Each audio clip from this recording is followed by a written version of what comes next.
안녕하세요. 김성길 목사와 함께하는 사람 이야기 제2단원의 G7 과정입니다. 자, 이 시간은 전 시간에 이어서 9-6회가 되겠습니다. 자, 이 시간은 이제 염려와 고민, 걱정을 해소시키는 14가지의 일반적인 방법 중에 마지막 14번째 방법에 대해서 이야기를 하고 마치게 됩니다. 자, 그리고 나면 이제 다음 시간부터는 이제 영적인 방법들이 있어요.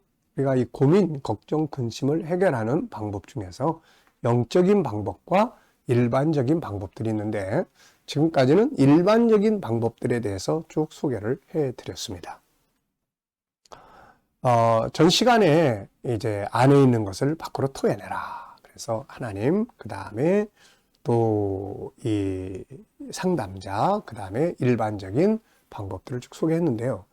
이런 것들을 통해서 이제 얻는 유익이 있습니다. 그래서 하나는 내 안에 쌓여 있는 것들이 이렇게 밖으로 털어놓음으로써 안에 이제 평안함이 있게 되는 거예요. 그 다음에 또 하나는 이제 이런 일들이 나만이 아니라 또 많은 사람들에게도 보편적으로 있구나. 사람은 그렇잖아요. 이건 나만 받는 거야. 그러면 감당하기 힘든데, 다른 사람들도, 어떤 사람은 나보다 더 심하고, 그런 걸 보면은 이 공감대가 형성이 돼요. 그래서 평안함이 얻게 되고, 중요한 건 이제 세 번째는 해결의 방법들에 대해서 같이 찾아갈 수가 있게 됩니다. 그래서 이런 유익들이 있기 때문에 혼자 막 쌓아놓고, 방에 혼자 막 웅크리고 있고, 자기만의 내면의 성을 막 쌓아놓고 그러지 말고, 이렇게 토해놓고 하는 것 참 중요하다는 거 기억해 두시기 바랍니다. 자, 14번째는 이제 가치에 대한 이야기를 좀 하려고 합니다. 결국 우리의 많은 고민, 걱정의 한 부분은 이제 경제 문제예요. 경제 문제. 돈 문제. 네, 그래서 요즘 같은 때도 진짜 이 막 스트레스 받고 고민되는 일들이 정말 많죠. 아파트 값은 천정부지로 올라가고 또 그런 부분들에 대해서 이룰 수 없는 또 이런 상태에 있는 사람들은 거의 절망적인 상태에 있게 되고, 자, 이게 참 자본주의의 문제죠. 이게 자본이 있는 사람은 점점점 늘어나는 거고, 자본이 없는 사람은 그 길을 따라가기가 점점 힘들어지는 거고. 그래서 공산주의 혁명이 일어났던 거예요. 근데 이 또 공산주의 혁명은 또 네 것도 없고 내 것도 없는 거예요. 그냥 국가가 다 통제하고 국가가 다 배급해주고, 이건 또 인간의 본성을 또 왜곡하는 일입니다. 인간은 본래 자기가 열심히 수고하고 창세기 1장 27절 28절을 보면 자기가 자기 재능을 개발하고 발전시켜서 열심히 수고해서 자기의 열매를 얻게 하는 것이 이게 이제 창조예요. 본능이에요. 근데 공산주의는 이걸 싹 끊어버리는 거예요. 네가 아무리 수고해봐야 너한테 주는 건 요거야. 네가 수고 안 해도 이만큼 기본적으로 줘. 그러니까 이게 일할 의욕이 싹 끊어져 버리고 자율적인 이 경쟁 시스템이 망가지는 거예요. 그래서 결국 공산주의 이론은 경제에서는 완전히 망하는 이론입니다. 이게 그 이해가 바로 구소련권이고 그 옛날에 공산주의 시절에 중국권이고 다 그렇잖아요. 이거. 그래서 이런 나라들도 다 망한 다음에 그래도 다시 일어날 수 있었던 것은 자본주의. 정치는 자기들이 하지만 경제는 자본주의 정책을 받아들임으로써 그나마 숨통을 조금씩 쉬고 있는 거죠. 그런데 이 자본주의 경제를 이기지 못하는 이유는 그 통제 시스템 때문에 안 되는 거예요.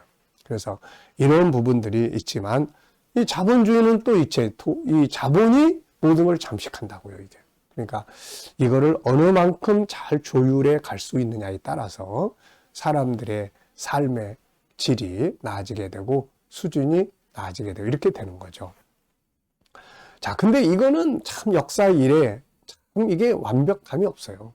그래서 우리 스스로가 이런 문제들을 풀어가고 해결해 갈 수 있는 능력을 키워야 합니다. 그 중에 하나가 바로 이 가치관에 키우는 거예요. 가치관. 그래서 이 경제적인 욕구를 보완해 줄 수 있는 게 가치관이에요. 세상은 온통 다 100만 원 있어야 돼. 그런데 이 사람은 10만 원밖에 없어. 그렇지만은 나는 그냥 이 10만 원 속에서도 진짜 행복은 이런 거야. 가족들하고 아름답게 살아가고 내가 맡은 일을 재밌게 즐겁게 할 수 있고 돈 좀 부족해도 뭐 꼭 서울 뭐 이 강남에만 살아야 되는 원칙이 어디 있어? 아 조금 비껴가니까 좀 더 싸고 그러니까 이런 다양한 것들을 통해서 이제 보완을 하는 거죠. 그러니까 이렇게 할 줄 아는 사람들은 좀 모자란 부분들 그것을 이루지 못한다고 해도 행복하게 살아갈 수가 있는 거죠. 근데 이 가치에 대한 부분이 약해져 있고 오로지 물질적인 어떤 많고 적음에 대한 것만이 자리 잡고 있는 사람은 진짜 고민 덩어리 해결 못합니다. 이거. 예, 강남에서 산다고 해서 막 아파트 100억짜리에 산다고 해보세요. 그걸로 만족하겠습니까? 이게 안 되는 거예요. 딴 데서는 이제 더 못 살아 이제. 그러니까 이런 것들이 예수님께서 말씀하신 것처럼 사람이 떡으로만 사는 게 아니야 라는 이 말씀을 우리는 기억을 해야 합니다. 떡은 분명히 필요한 거예요. 그런데 떡만 가지고 사는 건 아니야. 인간은 정신세계를 가지고 있고 영원한 영혼을 가지고 있기 때문에 영혼은 가치를 추구하는 존재이지 물질을 추구하는 존재가 아니에요. 육체가 바로 물질을 추구하는 겁니다. 그래서 이것이 서로 조화 있게 잘 만들어져 가면 물질이 많아도 바르게 사용할 수 있고 좀 부족해도 보완해 갈 수 있게 살아가면서 행복을 만들어 갈 수 있는 거죠. 여기에 이제 그런 이야기를 해놨습니다. 사람들이 가지고 있는 모든 고민의 70%는 레이디스 홈 저널 지의 조사에 의하면 인간의 고민의 70%는 금전 문제라고 합니다. 맞죠? 사람들은 보통 수입이 10% 증가하면 그들의 경제적 고민은 없어질 것으로 생각을 하죠. 그러나 사실은 그렇지가 않다는 거죠. 뉴욕 워너메이커 백화점의 고객에 대한 경제 고문이었던 엘시 스태플턴은 이런 이야기를 해죠. 그녀는 개인적 상담용으로서도 돈 문제로 고민하는 사람들을 도와왔습니다.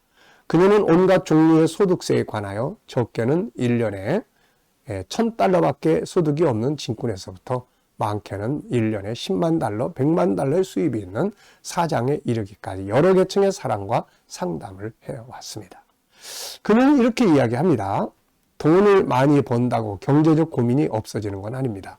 수입의 증가는 오직 낭비가 증가될 뿐이며 두통이 증가되는 것을 종종 보아왔습니다. 대부분 사람들은 고민의 원인은 금전의 부족이 아니라 가지고 있는 돈을 쓰는 방법을 모르는 데서 오는 것입니다. 라고 이야기를 했어요. 자, 맞는 것이죠. 사람은 돈을 먹고 사는 게 아니라 가치를 먹고 삽니다. 예수님은 사람이 떡으로만 사는 것이 아니라고 하셨고 먼저 그 나라와 의를 구하라고 하셨습니다. 돈은 필요한 것이지만 세상에는 돈보다 행복한 것들이 또 많죠.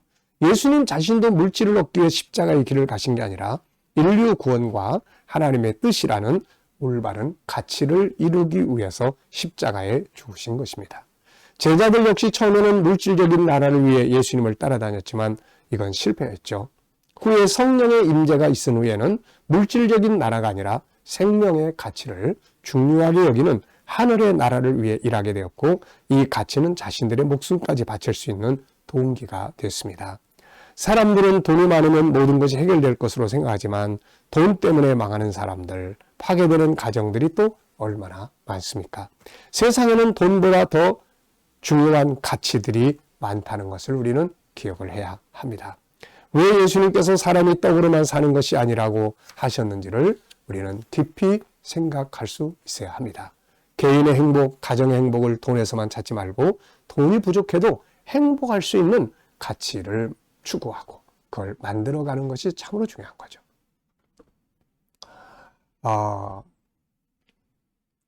사람은 처음에는 이렇게 시작을 해요. 금강산 구구형도 식후경이야. 목구멍이 포도청이야. 그래서 이제 먹고 사는 것이 중요하죠.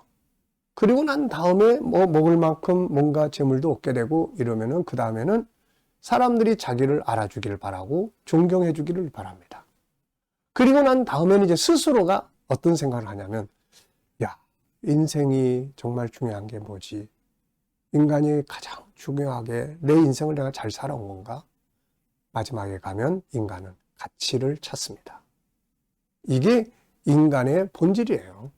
그래서 우리가 세상을 살아가면서 물질적인 필요성을 가지고 열심히 수고하고 이루어 나가려고 노력을 하되 물질적인 욕구만이 아니라 바로 이 가치의 중요성도 인식을 해서 함께 결합을 할 수 있는, 그러면 물질로 인해서 오는 고민과 근심을 훨씬 줄어들게 할 수가 있습니다. 세상에서 가장 행복 지수가 높은 나라들이 보면은 뭐 방글라데시 사람, 또 뭐 네팔 사람, 뭐 참 정말 이해할 수 없는 부분들이죠. 근데 뭐 부탄 사람, 그런데 들어가서 보면 이들은 그 속에 어떤 종교적 가치가 있거나 아니면 그냥 자기의 어떤 삶에 대한 그 현실을 받아들이는 능력이 있거나 어떤 이런 그 다양한 가치관들이 자리 잡고 있는 걸 볼 수가 있습니다. 그래서 오늘 우리가 세계에서 제일 자살률들이 많은 나라들을 이렇게 보면은 선진국들이라고 그러죠.